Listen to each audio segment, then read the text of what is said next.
আসসালামু আলাইকুম everyone, welcome back to Ishan's mom happiness channel.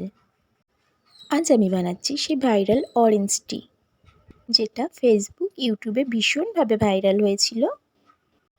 তো বাড়িতে অরেঞ্জ ছিল, ভাবলাম আমিও একবার ট্রাই করি। তো অরেঞ্জটাকে আমি মিডিল থেকে দুটো টুকরো করে নিয়েছি।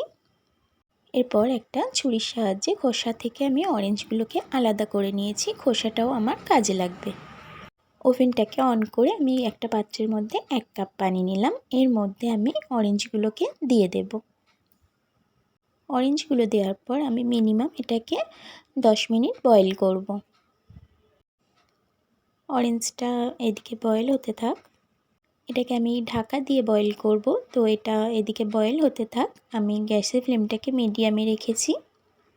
যে খোসাগুলোকে রেখে দিয়েছিলাম তার মধ্যে একটা খোসা নিয়ে এরকম একটি স্টিক দিয়ে ছোট্ট ছোট্ট করে ডিল করে নেব। বেশ কয়েকটা ডিল করে নিয়েছি আমি।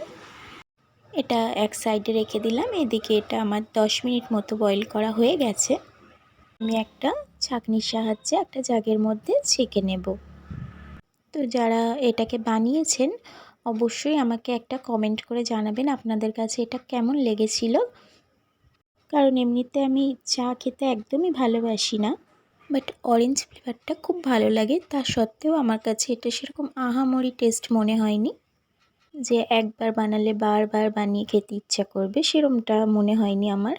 অরেঞ্জের যে খোসাটা ডিল করে রেখেছিলাম তার মধ্যে আমি 1 চামচ চা পাতা দিয়ে নিয়েছিলাম। তারপর যে বয়েল করা পানিটাকে আমি অল্প অল্প করে দিচ্ছি, কারণ ডিলগুলো খুব ছোট ছিল, তো খুব আস্তে আস্তে পড়ছিল। একদম ধৈর্য সহকারে এটা বেশ 2 থেকে 3 মিনিট টাইম নিয়ে আমি আস্তে আস্তে এটাকে ছেঁকে নিয়েছি।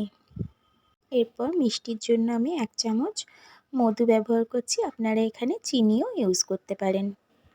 সেই ভাইরাল অরেঞ্জ টি একদম রেডি। এটা কিন্তু ভীষণই হেলদি, তো আপনারা ট্রাই করতে পারেন। আল্লাহ হাফেজ।